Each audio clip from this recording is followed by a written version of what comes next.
আসসালামু আলাইকুম। আমি ওসমান হাদি। আসন্ন জাতীয় সংসদ নির্বাচনে ঢাকা ৮ আসনে স্বতন্ত্র এমপি পদপ্রার্থী। আপনারা যারা আমাকে চেনেন বা আমার ব্যাপারে কিছুটা খোঁজখবর রাখেন, দীর্ঘদিন ধরে বিভিন্ন পোস্টের কমেন্টে এবং আমাদের ইনবক্সে প্রচুর টেক্সট করেছেন অনেকে যে অনেকেই চান ছোটবেলা থেকে এখন পর্যন্ত আমরা যেভাবে বেড়ে উঠেছি আমি এই গল্পটা শুনতে চান। বিভিন্ন শোতে, পডকাস্টে কখনো কখনো আংশিক গল্প করার সুযোগ হয়েছে, কিন্তু যেহেতু এই গল্পটা বড় জীবনের গল্প, তো একটা শোতে বা একটা সিজনেও বলা খুব কঠিন। এরপরেও যেটুকুন একান্ত বলা যায় সিগনিফিকেন্ট গল্পগুলো, সময়গুলো, আমাদের বেড়ে ওঠার গল্প, এটা আপনাদের সাথে শেয়ার করতে চাই। এটা খুব সিরিয়াস কোনো শো না, শোটা হচ্ছে খুবই গল্পচ্ছলে জীবনের বিভিন্ন এলোমেলো গল্প করব, হয়তো সিকোয়েন্স মেনটেন করতে পারবো না। আমার ধারণা বেশ কিছু গল্পের ছোট ছোট সূত্র ধরে আপনাদের সাথে যখন রাস্তাঘাটে দেখা হবে বা অনেক বড় গল্পের সুযোগ হবে, তখন এই গল্পগুলোকে ধরে আমরা আরও লম্বা গল্প করবার সুযোগ পাবো এবং আপনাদেরও জীবনের গল্প শুনতে পাবো। কারণ ব্যক্তিগত পাঠক হিসেবে আমার লাইফের সব থেকে আমার পছন্দের জনরা হলো অটোবায়োগ্রাফি। যত মানুষ আছে, যত কবি, সাহিত্যিক, লেখক, তাদের অটোবায়োগ্রাফি পড়া আমার জন্য অত্যন্ত পছন্দের। সুতরাং আজকে আমি যে গল্পটা বলছি অটোবায়োগ্রাফির মতো করে, আশা করি আপনাদের ভালো লাগে। আমার জন্ম 1993 সালে ঝালকাঠি জেলার নলছিটিতে, যেটা বৃহত্তর বরিশালের অংশ। আমার আব্বা আমার নলছিটি উপজেলা শহরের মাদ্রাসার ভাইস প্রিন্সিপাল ছিলেন এবং শহরের খুবই বহুল পরিচিত মসজিদ খাসমহল জামে মসজিদের ইমাম ও খতিব ছিলেন। আব্বা ইন্তেকাল করেছেন 2012-তে এবং আব্বা যখন ইন্তেকাল করেন তখন ধর্মীয় ঘরানার বাইরে অনেকগুলো সামাজিক সংগঠনের সভাপতি ছিলেন এবং আমার কমিউনিটিতে আমার আব্বা অত্যন্ত সম্মানিত একজন আলেম ছিলেন এবং যে অর্থে আমরা অ্যাক্টিভিস্ট বলি, বিভিন্ন সামাজিক অসঙ্গতি এর বিরুদ্ধে আজীবন তিনি আমার কমিউনিটির সব থেকে সোচ্চার এবং প্রতিবাদী মানুষ ছিলেন। তার নাম শরীফ মাওলানা আব্দুল হাদি। আমার উপজেলাতে যে কেউ তাকে হাদি হুজুর নামে চিনবেন আশা করি ইনশাল্লাহ। আমার মা বেঁচে আছেন, তার জন্য দোয়া চাই। আমার মা একজন হাউসওয়াইফ। মায়ের গল্প অন্য একদিন কোনো দিন বলবো, যে মা যেহেতু এখনো আছেন।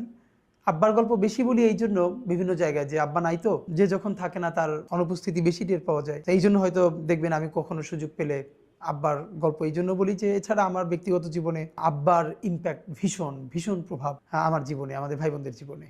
আমরা 6 ভাই বোন, আমি সবার ছোট।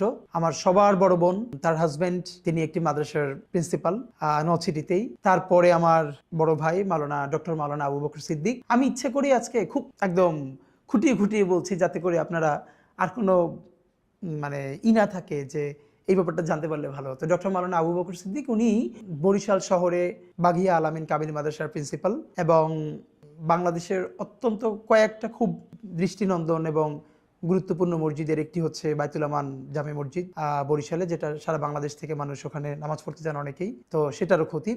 তারপরে আমার বোন, যার বাসায় থেকে আমি, তিনি ঢাকাতেই থাকেন এবং আমার দুলাভাই একটি প্রাইভেট ফার্মে জব করেন দীর্ঘদিন ধরে। আমার এই বোনের বাসা থেকে আমি মূলত ঢাকা বিশ্ববিদ্যালয়ে পড়াশোনা করেছি।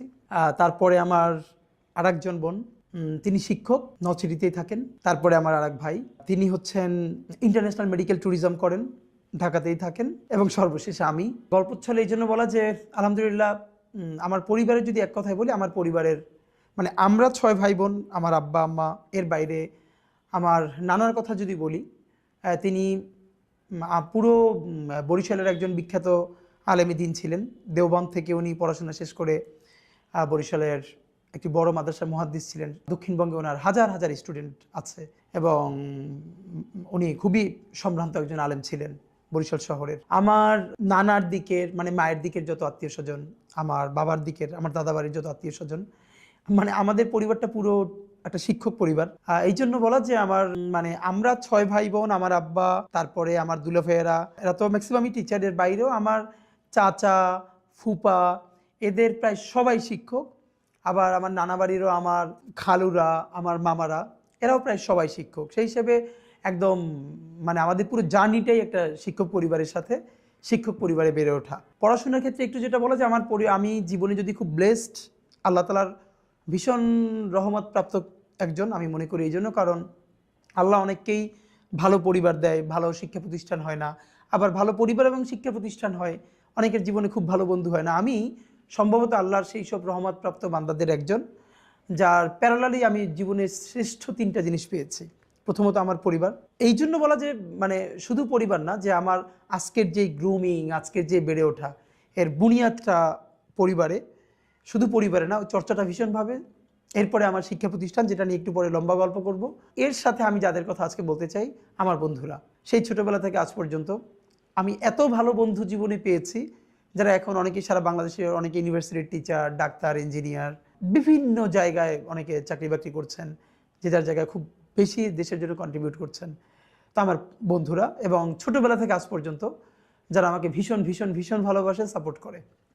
তো যেটা আমার জীবনের সব থেকে বড় আনন্দের, আমরা বিশেষ করে ভাই বোন, আমরা সবাই, আমরা 6 ভাই বোনের মধ্যে 4 ভাই বোনই হোস্টেলে থেকে পড়াশোনা করেছি। আমারটা একটু পরে বলছি। আমার বড় ভাই, তিনি একই সাথে মাদ্রাসা থেকে কামিল পাশ করে বোর্ড স্টান করেছেন প্রতিবারে। তারপরে কুষ্টিয়া ইসলামী বিশ্ববিদ্যালয় থেকেও আবার পড়াশোনা শেষ করেছেন এবং ওখান থেকে পিএইচডি শেষ করেছেন, এবং তিনি অনার্স মাস্টার্সে ফার্স্ট ক্লাস ফার্স্ট হয়ে রাষ্ট্রপতির কাছ থেকে স্বর্ণপদক প্রাপ্ত হয়েছেন। আমার মেজো ভাই, তিনিও জগন্নাথ বিশ্ববিদ্যালয় থেকে তার ডিপার্টমেন্টে ফার্স্ট ক্লাস ফার্স্ট হয়েছেন এবং ডিনস অ্যাওয়ার্ড পেয়েছেন। আমার ছোট আপু, যে আমার ইমিডিয়েট বড়, সেও আলিম, মানে ইন্টার পরীক্ষায় বাংলাদেশের সম্মিলিত মেধা তালিকায় মাদ্রাসা শিক্ষা বোর্ডে মেয়েদের মধ্যে প্রথম স্থান অধিকার করেছিল। আর আমার পড়াশোনাটা হচ্ছে এগুলো এই জন্য বলা যে আমাদের এই জার্নিটা, আমরা ভাই বোন, আমাদের পড়াশোনা আমাদেরকে এভাবে গ্রো করতে সাহায্য করেছে। এই জন্য একদম ঘরের গল্প আপনাদের সাথে করছি, যাতে লম্বা সময় নিয়ে কেউ চাইলে শুনতে পারেন। আমি ক্লাস 1 to 3 আমি আমার নলছিটিতে আব্বার মাদ্রাসায় পড়েছি। 1 to 3-তে পড়বার পরে আমি বাংলাদেশের সেরা হাতে গোনা কয়েকটি মাদ্রাসার একটি হচ্ছে ঝালকাঠি এনএস কামিল মাদ্রাসা, যেটা অনেকে নেসারাবাদ মাদ্রাসা নামে পরিচিত। এটা হচ্ছে আমার জেলা শহরে, আমার বাড়ি উপজেলাতে। তো 3-র পরে আমি নেসারাবাদে গিয়ে ভর্তি হই, কারণ তখন আমার বড় ভাই এবং মেজো ভাই দুজনেই নেসারাবাদে পড়ছিলেন। তখন সারা বাংলাদেশের মধ্যে হাতে গোনা 2-1টি মাদ্রাসার মধ্যে নেসারাবাদ মাদ্রাসা ছিল। তা আমি ক্লাস 4-এ নেসারাবাদে ভর্তি হই। তো তার আগে 1 to 3 ছোট কিছু যে গল্প বলে যাওয়া দরকার। আব্বার মাদ্রাসায় পড়েছি, বাসা থেকে, যেহেতু আমাদের বাসা নলছিটি শহরেই ছিল, একদম মাদ্রাসা থেকে কাছে। আর আব্বা সবার কাছে অত্যন্ত সম্মানিত ব্যক্তি হবার কারণে, এবং আমার ভাই বোনরাও সবাই পড়াশোনায় ভালো থাকার কারণে, এবং মানে সবাই সমাজে আমাদেরকে ভীষণ ভালোবাসতো, আদর করতো। আমরা ভীষণ স্নেহ পেয়ে বড় হয়েছি পুরো সোসাইটির। তো আমি এখন যে গল্পটা সবথেকে আমার জন্য গুরুত্বপূর্ণ, সেটা হলো এই যে অনেকেই জিজ্ঞেস করে যে আমাদের এই যে আজকে পলিটিক্যাল কনসাসনেস এটা গ্রো করলো কিভাবে। আমি এটা অনেকবার বলেছি বিভিন্ন সাথে, আজকেও বলি যে আমার পলিটিক্যাল গ্রুমিংয়ের সাথে বিএনপির নামটা ভীষণভাবে জড়িত। নলছিটিতে কুড়িপট্টিতে আমাদের বাসা ছিল, যেটা নদী ভাঙ্গনে আমাদের বাড়িটা ভেঙে গেছে। এটা আমাদের জীবনের বড় ট্র্যাজেডি। কুড়িপট্টিতে আমাদের বাসা থেকে 1 মিনিট দূরত্বে আমাদের উপজেলা বিএনপির অফিস ছিল। এবং আমার খুব মনে আছে যে আমার সাথে বন্ধুরা যখন দিনে খেলাধুলা করতে যেত, অফকোর্স আমিও খেলতে যেতাম, কিন্তু দেখা গেছে অন্য গল্প বা আড্ডার সময় আমি কম যেয়ে আমি বিএনপি অফিসে গিয়ে বসে থাকতাম। বড় ভাইয়েরা, ছাত্রদলের বড় ভাইয়েরা গল্প করতেন, বিভিন্ন পলিটিক্যাল গল্প করতেন, আমি বাসায় বসে সেই গল্প শুনতাম। সুবিধা ছিল যেহেতু আব্বাকে সবাই খুব সম্মান করতো, আমাদের পরিবারের একটা, আমাদের প্রতি সবার ভালোবাসা ছিল। তা আমি গেলে সবাই পার্টি অফিসে আদর করতো, বসতে দিত। তো আজকে আমার খুব মনে পড়তেছে যে আমি তো প্রচুর চা খাই। এই কথাটা মানে এখন বলতেছি এই জন্য যে আমার সাথে যারা থাকে আপনি জানেন যে প্রচুর চা খাই। তো সেদিনকে কিছুদিন আগে শাহবাগে সকালে গেছি একটা কাজে, দেখি 7-এর বা 6-এর একটা মেয়ে ওই স্কুলে যাবে, দাঁড়িয়ে আছে ওখানে ও গার্ডিয়ানের সাথে। তো মনে হয় সম্ভবত বাস আসতে দেরি করতেছে, স্কুল বাস। ও ওখান থেকে চা কিনে চা খাচ্ছে। আমার দেখে এত শান্তি লাগছে, আমি ওরে গিয়ে বললাম তুমি আর 1 কাপ চা খাবো, আমি কিনে দিই, আমার খুব দেখতে ভালো লাগতেছে। এর কারণ আমি সম্ভবত মানে আমার লাইফের গল্প বললে চা খাওয়ার গল্প না বললে আসলে কমপ্লিট হবে না। আমি যখন 2 বা 3-তে পড়ি তখন আমার মনে আছে আমাদের এলাকায় 2 ধরনের চা, মানে বলতো যে সিঙ্গেল চা, ডাবল চা। সিঙ্গেল চা 1 টাকা, মানে হাফ কাপ বা একটু বেশি, আর ডাবল চা 2 টাকা। তো সেই আমলে আমি কাউরি দেখিনি আমার বয়সের যে দোকানে গিয়ে চা খেত। আমি দোকানে যেতাম, ডাবল চা নিতাম এবং পিরিচির উপরে চা ঢেলে পায়ের উপরে পা তুলে তারপরে খেতাম ক্লাস 2-তে 3-তে। বড়রা আমার দিকে তাকাই দেখতেন, আমার ভীষণ ভালো লাগতো যে আমি দোকানে চা খেতে যাচ্ছি। তো সেই যে চা খাওয়া শুরু, তারপর থেকে তো মানে এখন পর্যন্ত চায়ের উপরে আছি। যেই গল্পটা বলা দরকার সেটা হলো যখন 2-3-তে পড়ি বিএনপির অফিসে, তখন বিএনপি বিরোধী দল, সম্ভবত 2000 সন এরকম চলে, 1999 2000 এরকম। তখন মানে দেশে যে রাজনীতির পরিবেশটা ছিল, এইটা আমি এখন খুব আঁচ করতে পারি এই জন্য যেহেতু আমার একটা মফস্বল শহরে বেড়ে ওঠা। তখন যখন হরতাল হতো, বিএনপি যখন বিরোধী দল হিসেবে হরতাল ডাকতো, আপনারা আমার ধারণা যখন সেই সময়টা বড় হয়েছেন, মানে আমি যখন আমার শৈশবের কথা বলছি তখন আপনারা যারা আরও বড়, তখন নিশ্চয়ই এই গল্পগুলো রিলেট করতে পারবেন। আমি তখন মনে আছে যে হরতাল ডাকলে দুটো কাজ হতো। হরতালের আগের দিন সন্ধ্যার পরে আমাদের শহরে মশাল মিছিল হতো, বিএনপির পক্ষ থেকে হরতাল সফল করবার জন্য মশাল মিছিল করা হতো, এবং আগের দিন টেম্পুতে করে মাইকিং করা হতো আগামীকালকের হরতাল সফল হোক সফল হোক। আমার দুইটা ব্যাপার খুব মনে আছে।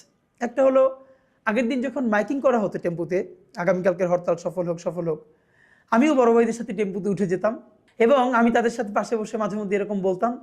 তখন আমার বলতো, যখন গ্রামের দিকে যেত যে তুমিও বলো, তখন আমি মনে আছে আমি ক্লাস 3-তে পড়ি, আমিও মাইকে বলতাম যে আগামীকালকের হরতাল সফল হোক সফল হোক। সন্ধ্যার পরে মশাল মিছিলটা আমার জীবনে ভীষণ ইম্প্যাক্ট ফেলছে। আপনারা জানেন যে আমরা যখন এই সময়টা বড় হয়েছি, মফস্বল শহরে নিয়ম ছিল বিকেলে যেথায় যাই খেলাধুলো করি, মাগরিবের আজানের সাথে সাথে বাসায় ফিরতে হবে। তো মশাল মিছিল যেদিন হবে আমার তো সেই মিছিলে থাকতেই হবে এবং দেখতে হবে। তো বাসায় ফেরা যাবে না এবং না ফিরলে তো অবশ্যই মার খেতে হবে। সেই মাইরের ঝুঁকি নিয়ে আমি বিএনপির অফিসে বসে থাকতাম।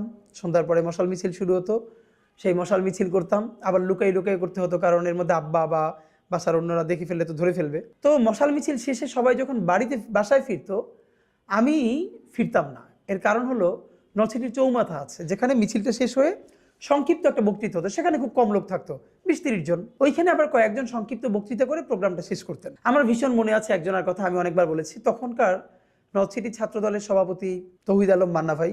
বক্তৃতা এবং স্লোগান যে একটা আর্ট হইতে পারে, এটা আমি জীবনে প্রথমে মান্না ভাইকে দেখে আমার মনে হয়েছে।